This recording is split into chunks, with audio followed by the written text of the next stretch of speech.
This program is brought to you by generous donations from the community and sponsored by Stifel Financial.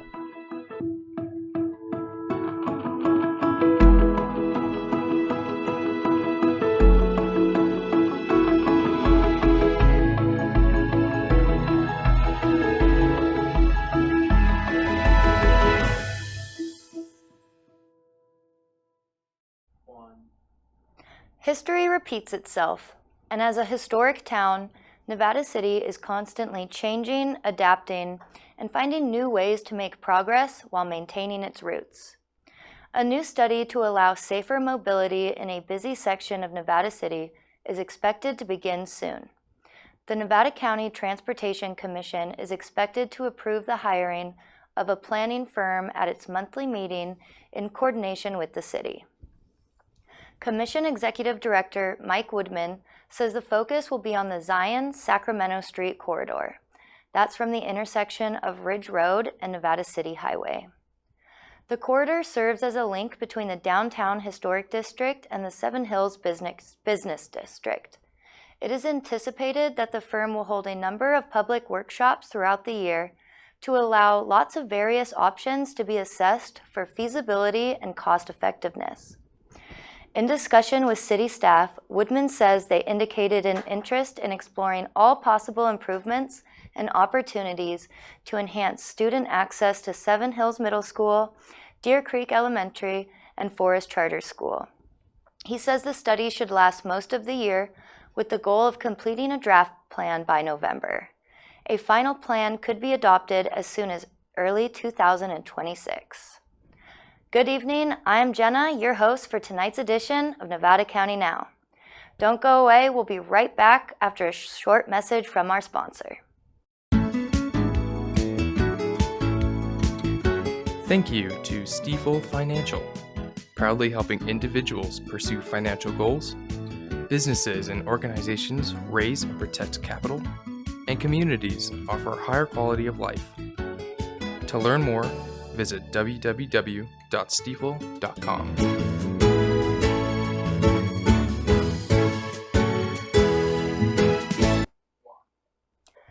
California Proposition 1 focuses on building support and housing for people struggling with addiction and unhoused people, especially veterans, with a $6.4 billion bond as well as an updated plan for existing tax revenue. 70% of the funding will go towards rehabilitation and other supports, while 30% will be going to building low-income housing. There will be no impact on annual taxes. At the recent Nevada County Board of Supervisors meeting, both in Truckee and here at the Rood Center, this topic was met with a fair amount of skepticism from Truckee residents after the county unveiled the plan to move forward with a 6-bed house in the Armstrong neighborhood. Residents felt it was not the right choice in location and felt that they were not adequately informed of the project. The board voted to set aside the Truckee project at this time. First, we were told that the county intended to do public outreach but didn't have time, even though the county started negotiating with the homeowner in September. Now the county's FAQs state that the public outreach started on January 13th. Which one of these is true? In my opinion, this concept of housing 5 homeless people with no requirement for drug or alcohol testing and no requirement to pursue mental health treatment plan in the context of inadequate support services in Truckee simply will not work. There is clearly no services in Truckee that bridge the gap between nothing and this. There's no warming shelter, and as far as I understand, there is 80 to 90% of the homeless population who will not have access to this. We did feel that we had a lot of information to present, and again, I'm making a public apology for the lack of information brought forward early on. The comments that I read, and many of them I've heard, I just plainly disagree with. I think the county had a lot of information to disseminate quickly. We failed to do that, but we did not intend to misrepresent ourselves. We wanted to get a rental house and put 6 people that needed a place to live inside a house. It's in a residential area because it's a residence for people. They're human beings just like us. They can't be vilified, they can't be stereotyped, and we can't apply bias to people that are different than ourselves. That's the American way. That's the Truckee way. That's the Nevada County way. So we have removed the Sierra Drive address and made the grant agnostic. We are not pursuing a project in Truckee at this time. We don't feel like our clients can be successful. We don't feel like we can bring to bear the successful resources to make them healthy and well. We don't feel like our community is supported. Everyone agrees that housing for homeless individuals is important and that the county's commitment is appreciated. Outreach continues to be a main concern with most people. They feel they are just not adequately notified. They wish to be involved in the process rather than hearing about it the night before a vote and having things reach this level of frustration. In the national news, we have bird flu. Yes, this is a real concern, and yes, it has reached us here in Nevada County. For this story, we are going to share some suggestions rather than the virus itself. For those of you who have been to the grocery store lately, you know that a dozen eggs can be upwards of $15, depending on where you shop. Last year in January, they were approximately $2.52. This currently can be attributed to the bird flu pandemic. Now the good news. What used to be a trend now becomes a necessity, and substitutes have proven to be reliable alternatives to the egg. Where once health, sustainability, and convenience drove the shift, now the rising cost of eggs, or lack thereof, is driving many people to choose substitutes over the original. Luckily, there are many different options, each with their own strengths and weaknesses. Do your research and experiment with what works best for your particular recipes. From bananas and applesauce to flaxseed and arrowroot powder, you are not left without options. If you do a simple Google search for egg substitutes, you'll see many options. Give them a try. You may be surprised as what they bring to your recipes. The local Nevada City Rotary Group took the lead to partner with manufacturing company Trex to recycle stretchable plastics. These are plastics that Waste Management is not able to accept. In less than 9 months, more than 2 tons of plastic had been collected. Now, multiple years later, they are nearing 15,000 pounds and are looking for a sustainable county-wide solution to this recycling issue. Don't go away. We'll be right back with a member of the Nevada City Rotary Club to tell us all about this program.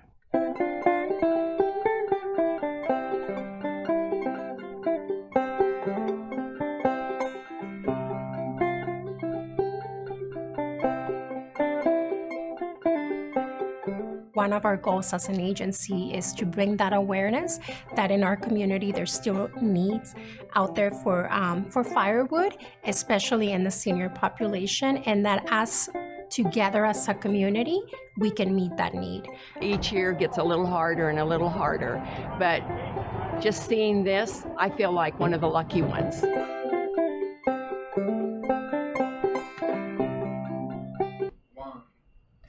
Welcome back. Here to tell us more about Nevada City's Rotary efforts to put plastic waste to use and keep it out of the landfill is Christine Newsom, the group's Environmental Sustainability Chair. Hi, Christine. Thanks for coming down to talk with us today. Thanks. It's my pleasure. Can you tell us a little bit about what you got going down at the Rotary Club? Definitely.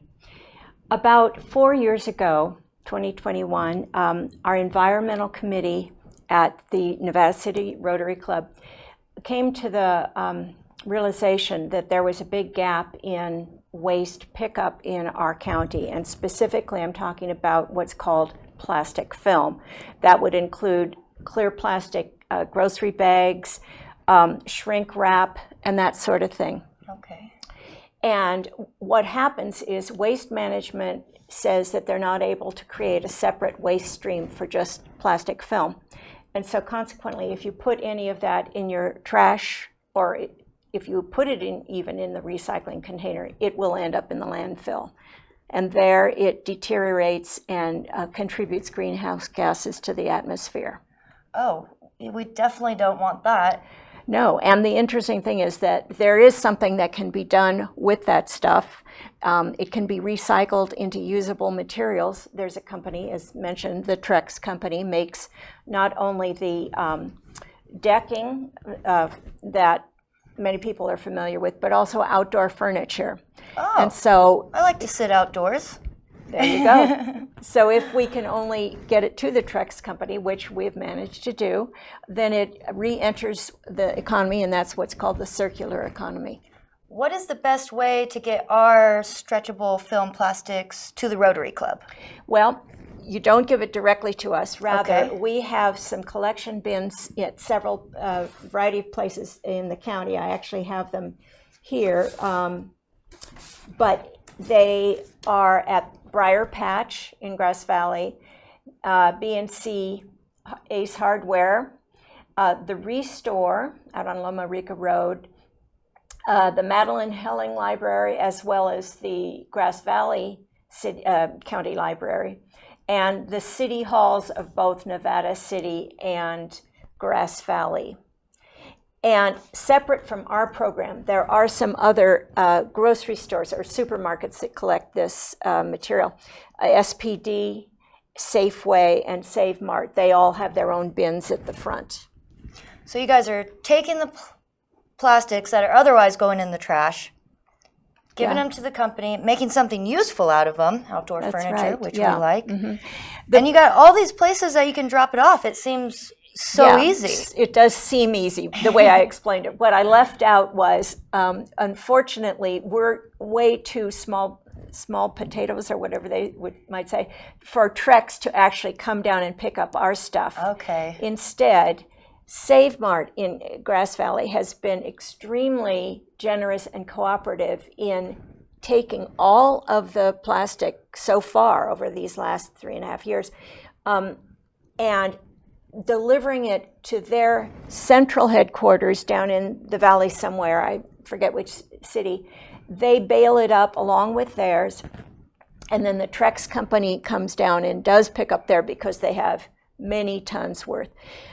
But what we'd like to do is see this whole program expanded to the whole county, and that takes a dedicated site and baler. And so we have been talking with the county to see if they might take this over, and the bottom line is that they don't have the funding for it nor a site. As I told you, Waste Management says that they can't.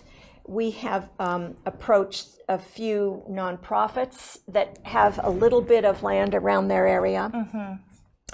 Hasn't worked out for them. So last night, or 2 nights ago, sorry, I presented to the Grass Valley City Council our situation in hopes that they might be able to come up with both a site and maybe 8 hours of staffing per month, maybe a little more than that, to basically help us cooperate with them to do this program.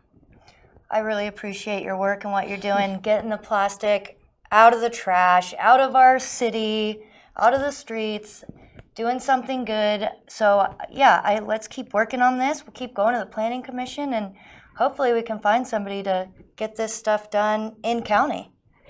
That is our hope. And shall I mention how people might be able to? Please tell the people how they can help us out. Right. We don't have a formal campaign started, but if this appeals to you, this concern, it might be helpful for you to write to both your county supervisor and the Grass Valley City Council.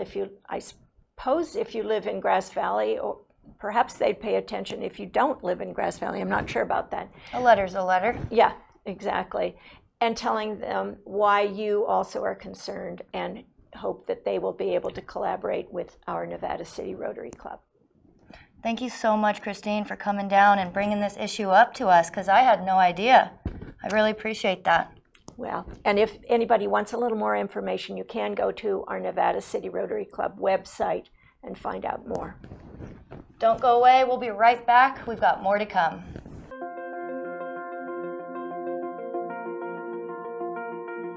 "13 years ago, my much younger husband, that was 17 years younger than me, passed away. Then 2 days later, my dad passed away. Then a couple weeks later, my brother passed away. So I had all my men I lost, all within a short time. Well, when I came back from the Bay Area from having my husband cremated, I came back here and I had a ride with a family member, and they had informed me that since my husband died, I won't have his finances anymore, that I won't be able to feed my dogs and my bird, and that I had to get rid of them. And I looked at my family member and said, "What are you talking about? They're all I have left. No matter what, I was going to keep them. I was determined." So I looked around, asked questions of people and everything, and I found the pet pantry, and they were willing to help feed my dogs and my parrot. Owning and caring for a pet promotes health, reduces loneliness, and brings joy and comfort for our seniors, especially those that are homebound. Without the pet food pantry, our seniors are at risk for losing their cherished companion. Pet food pantry programs are donation funded. Without assistance, many seniors share their meals or go without their meals to provide for their pets. This is not healthy for either the pet or the senior. Help your older neighbors by helping their pets. Donate or volunteer today. They have helped me so much, you have no idea.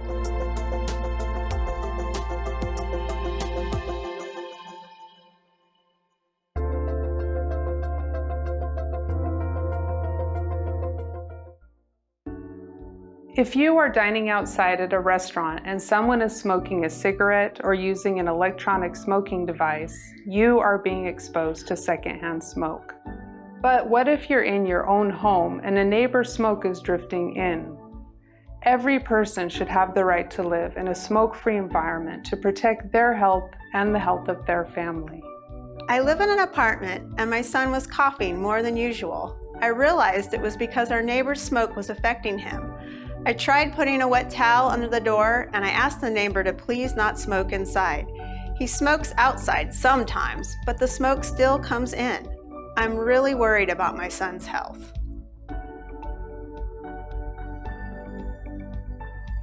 People in our community are facing this problem every day. Often the residents affected live in apartments, condos, or other multi-unit spaces. Many people are unaware that all secondhand smoke is dangerous. This includes smoke from vapes, hookahs, and cannabis too. Take action today to help protect some of our most vulnerable community members from the dangers of secondhand smoke. Let's make living smoke-free an option for all Nevada County residents. Go to smilenevadacounty.com to share your story, get involved, or to find ways to quit. The Nevada County Tobacco Prevention Program is here to help.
For the second year in a row, the Foothills Lions Club provides every student at one school with a book that all of the students read together. This year they have partnered with the Margaret G. Scotton School, and here to tell us more about the project and its significance to the students of Scotton is a representative from the Foothill Lions Club, Karen Mitchell. Hi Karen, how are you doing today? I'm doing fine. Thanks for coming out. So tell us a little bit about the Lions Club reading program. Well, about 10 years ago, the Lions Club started sponsoring a reading contest in two of the schools in Grass Valley, Scotton School and Bell Hill School. And then 2 years ago, the librarian and a couple of teachers wanted to do something else to promote literacy, so they approached us and asked us if we would be willing to purchase a book for every child in the school. And then what they did is they would have a big assembly and they would read the book all together in an assembly. Oh my gosh, that's great. Yes, it was really story wonderful. Time on a huge level. Yes, that's great. And the kids were all excited because they all got a copy of the book to take home. And last year they read Elephant and Piggy, Waiting is Hard. And this year they decided to do Pete the Cat, Construction Destruction. And the reason they chose that book is the school was going through construction on a new playground. Oh. And the kids did not have a playground for about 6 weeks at the beginning of the school year. Oh, those poor teachers. Yeah. And so they picked this book to kind of go along with that. Well, that's awesome. So schools get to pick the book then, and you guys provide the funding? We provide the funding for the books. Last year, we actually provided funding also for character costumes for Elephant and Piggy that are from the book. Oh, how adorable. And then we did it around Halloween time, so it kind of fit in.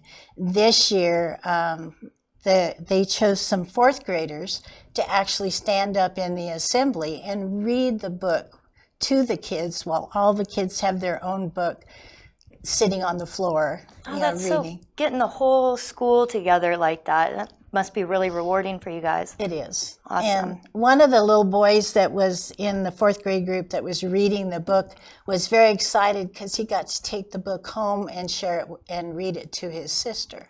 Oh, that's so sweet. You guys are creating a lot of excitement with reading with this program.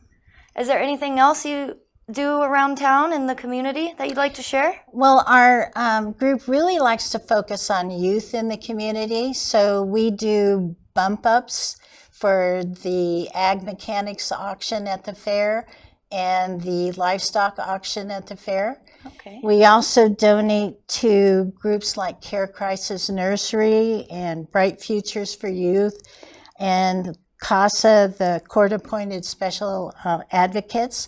We even have 2 members in our club that have gone out to various thrift shops and looked for good quality coats and blankets and backpacks and things to give to CASA for their youth. Oh man, that is so great.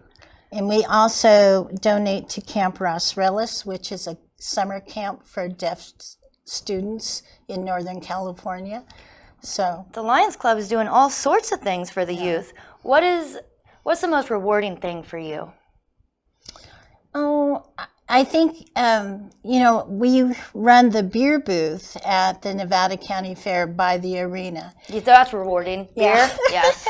It's lots of fun, but we get a chance to take that money and then donate it to all kinds of nonprofits in our community, and both the food banks and the hospitals and all kinds of things. And so sitting down and saying, and being able to say we want to give money to here and here and here, and it's wonderful. Well, Karen, thanks for all that you do. Thank you to the Lions Club for taking our youth and making them so important. I really appreciate all this. Well, thank you for having me. Thanks for sharing, too. Well, folks, thank you for watching this edition of Nevada County Now. If you would like to help contribute, write stories, appear on a show, or even become a host, please check out the details at our website at nevadacountymedia.org/NCN. This program is local news and information brought to you by locals. Remember to stay safe, take care of each other, and get out there and enjoy all this community has to offer.